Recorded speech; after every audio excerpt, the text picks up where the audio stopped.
Bismillahirrahmanirrahim.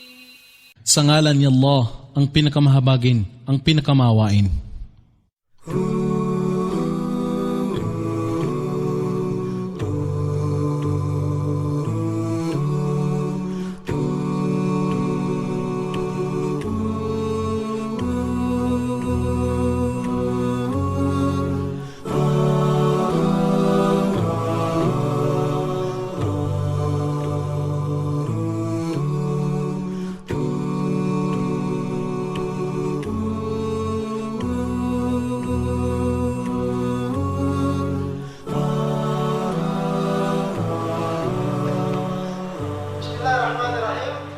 Assalamualaikum warahmatullahi wabarakatuh.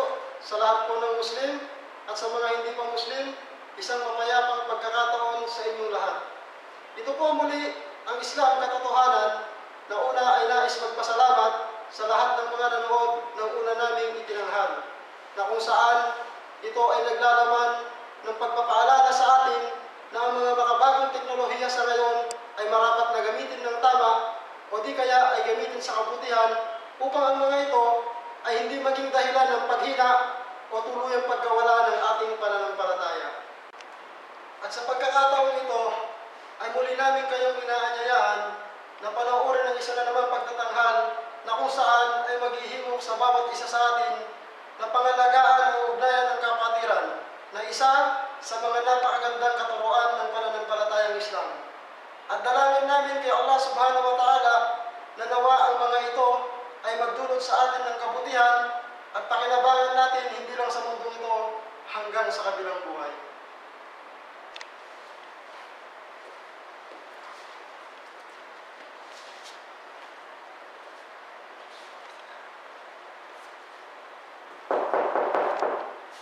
Mga sustads na yun, pagbuksan na. Opo ka bro, dyan sa kalakayan bro. Oh, napasyal ka bro. Andiyan po ba si Brother Abdullah? Teka lang ha, tawagin ko. Bro Abdullah! Bro Abdullah! Bakit? May bisita ka! Oh, mashallah! Assalamualaikum! Muna kayo, mag-usap muna kayo dyan. Bro, may pinili nga pala ako sa'yo bro. Ano ba to? Basta, tignan mo na lang. Focus mo nga. Gusto po ah. Ano ba kayong dalawa dyan? Parang ngayon lang kayo nakita. Halos araw-araw nga kayo magkasama sa Islamic Center. Ito ba? Ano ang pinagkakaguluhan niyo dyan? Ito kasing si Bro Aaron, niregaluhan ako ng damit na gustong-gusto ko. Kagaya yung nakaraan, nasuot niya. Mashallah! Ibinili niya pala ako. Paborito ko kasing damit na yan eh. So wala namang kaso kung para tayo meron nun, di ba? Instead na ibigay ko yung luma, naisip ko, ibili si Brother Abdullah ng bago. Dahil alam ko sa Islam, Hindi natin kailangan ng anumang okasyon para lamang pakita natin na mahal natin ang kapatid natin sa pananampalataya. Araw-araw, bilang Muslim, alhamdulillah, kung ang simpleng pag-ibig sa dakala. What more kung may gagawin ko pang aksyon para ipakitang pinapalaga mo siya bilang kapatid na Muslim. Masya Allah!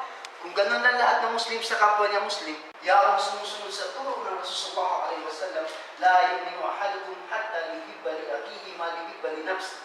Hindi ka magiging isang ganap na Muslim hanggat hindi mo naisin sa iyong kapatid ang ninais mo sa iyong sarili. Kung ganun lang lahat ng tao, lahat tayo mapayapa dito sa mundo. Buti na lang, naiwan ko sa dito. Oh, kaya na ba naiwan dyan? Kanina pa nga kami nag-aantay kay Ustads. Wala. Tinatry ko nga tawagan, pero hindi sinasagot yung tawag ko. Wala talaga kayo, maantay. Bakit? Nakalimutan niyo na ba? Naimbitahan tayo dun sa open day ng Raqqa Islamic Center. Ngayon yun. Ganun ba? Hindi ba petsa ngayon? Oo nga. Tara, baka mahuli tayo. Sama ako. Mashallah, nandito na po tayo sa pagdarausan ng event na kung saan inihanda ng ating mga mahal na kapatid sa Raqqa. Samahan niyo po kami at tunghayan kung ano ang inihanda nila para sa kanilang mga panauhin.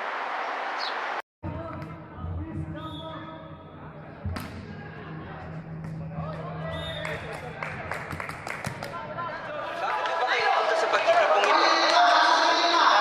Napunta sa pagtitipong.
da'wah sa Maktab Raqqa ngayon.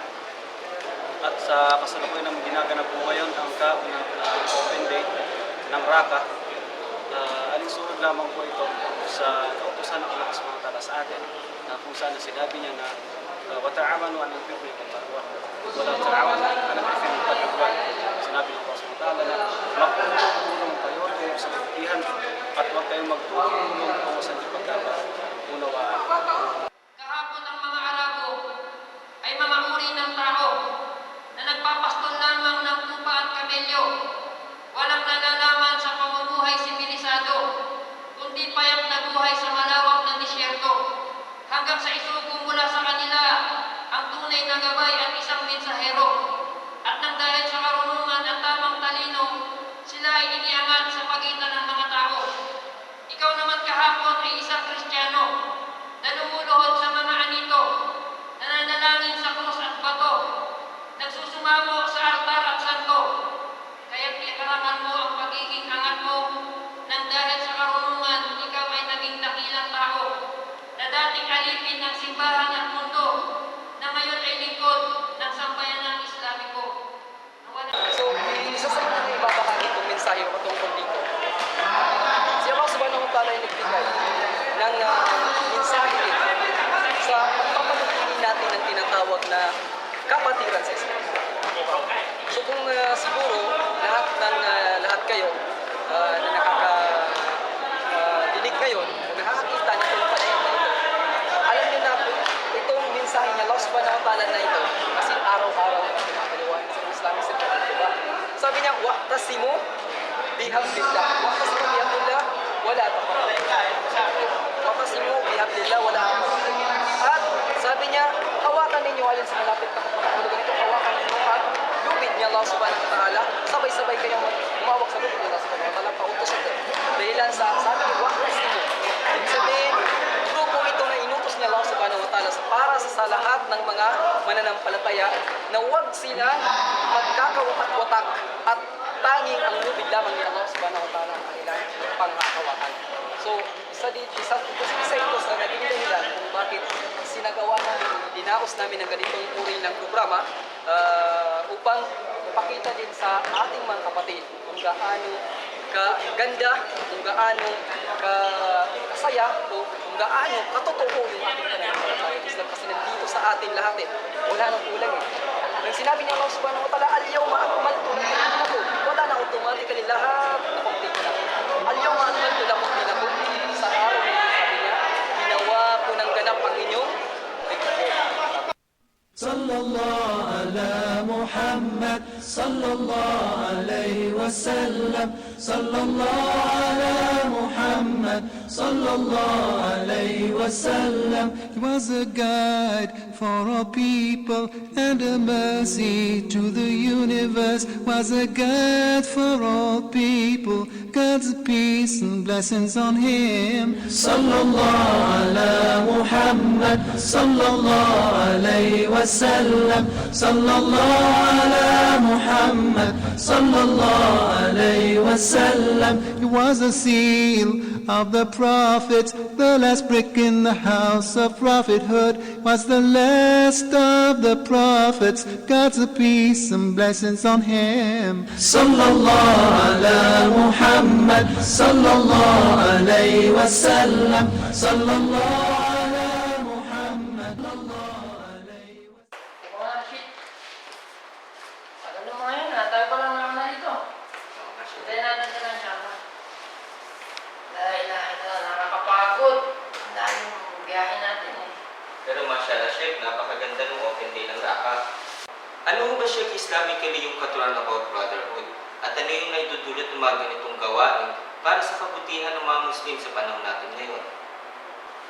Bismillahirrahmanirrahim. Alhamdulillah wassalatu wassalamu ala Rasulillah.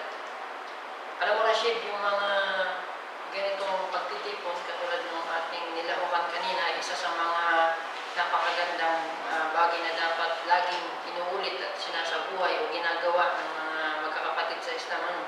Sapagkat sa pamamagitan ng mga ganitong programa, napapalakas ng mga kapatid sa isa't isa yung kapatiran at pagmamahalan sa pagitan nila.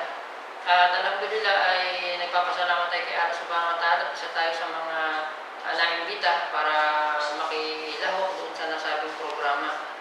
At nakakatuwa at napakasarap sa damdamin sapagkat binubuhay natin yung isa sa magandang katuruan sa Islam, yung kapatiran o yung Islamic Brotherhood na wala kung hindi natin makikita sa ibang pananampalataya.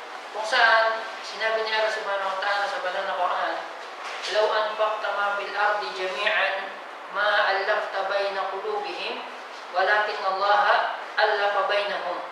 Itong ayan na to ipinababa ni Allah subhanahu wa ta'ala kay Propeta Muhammad sallallahu alaihi wasallam at kinakausap niya yung kanyang propeta at tinuturuan at sinasabing, "O Muhammad, kahit ipunin mo pa ang lahat ng yaman o igugol mo ang lahat ng yaman na meron dito sa ibabaw ng lupa para pag-isa-isahin ang puso ng mga tao, hindi mo magagawa."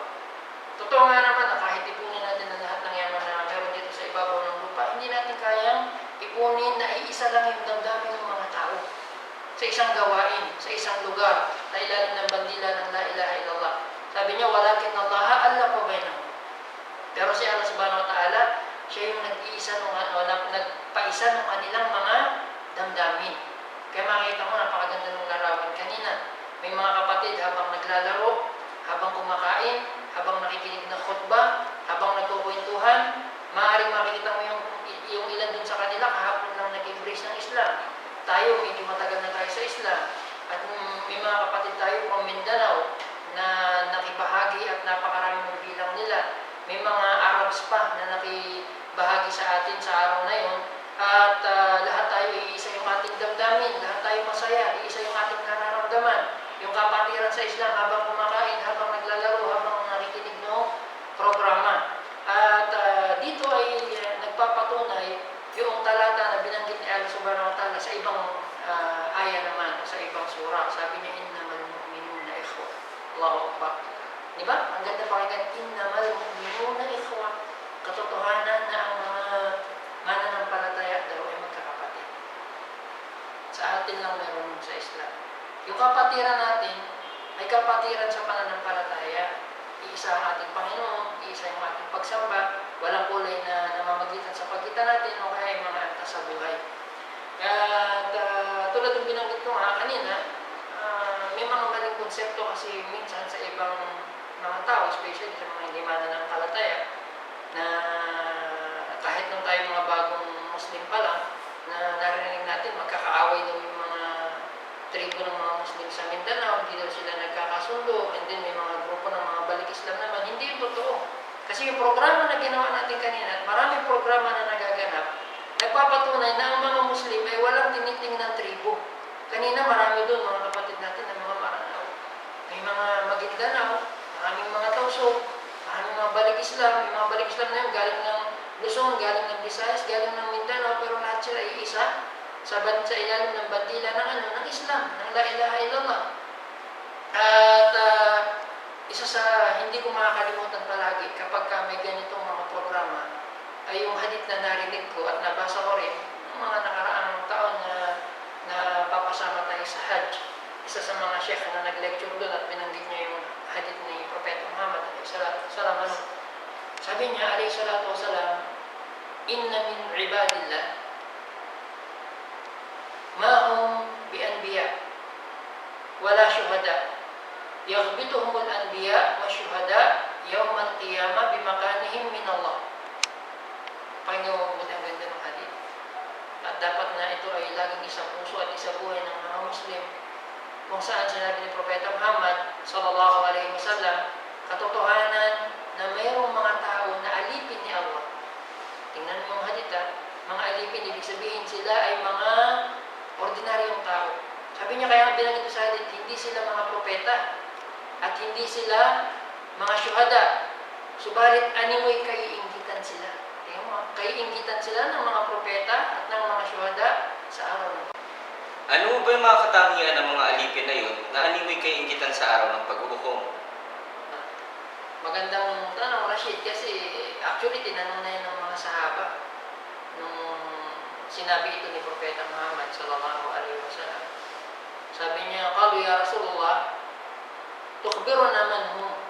So, kung ano yung pagnanais mo ngayon, dun sa magandang katangian na gusto mong makuha at matutunan, bakit makakamit ng mga taong ito yung animoy kaiingitan sila ng mga propeta.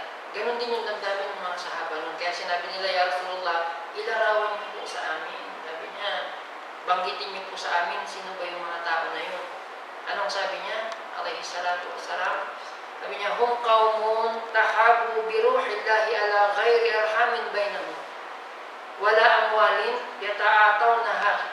Sabi niya, alayhi salatu wassalam, sila ay mga grupo ng mga tao. Inshallah, bilang tayo ni Allah subhanahu wa ta'ala sa kanila, Allahumma, na nagmamahalan.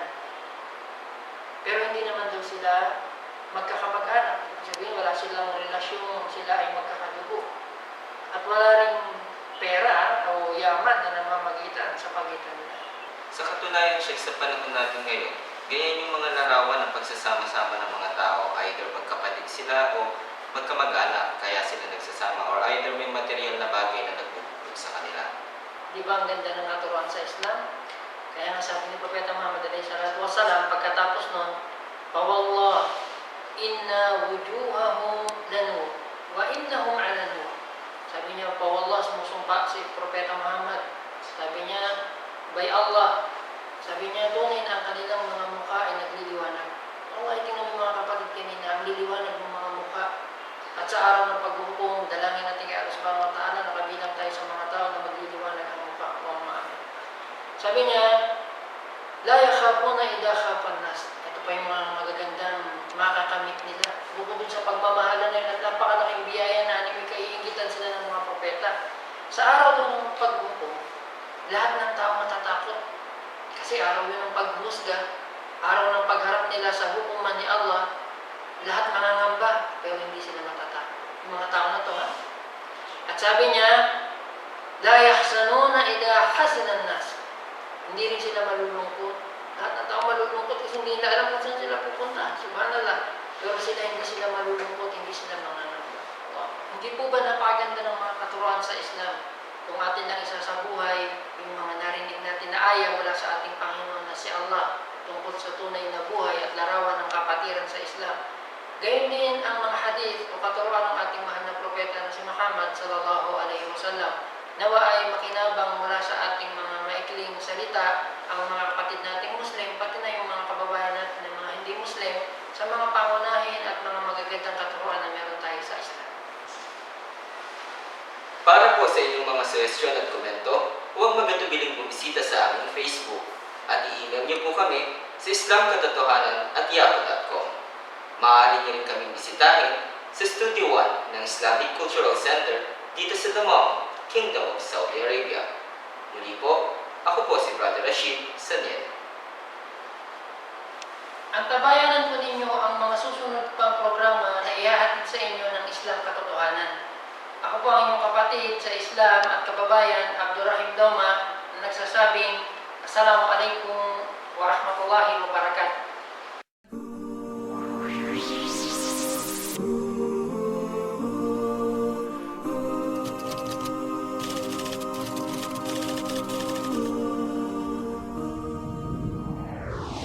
There is only one God, praise be to Him. My life is His. Glory be to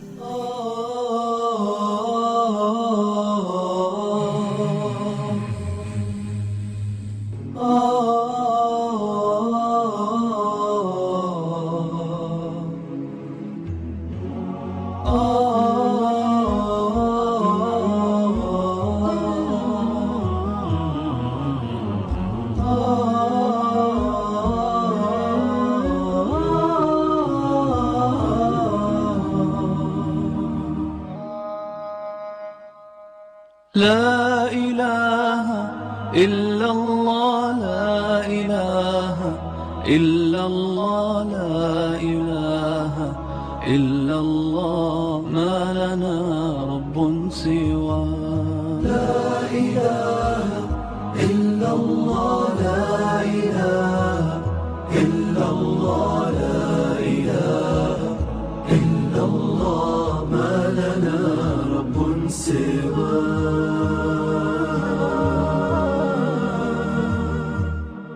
ربنا رب القلوب وهو علام الغيوب في شرور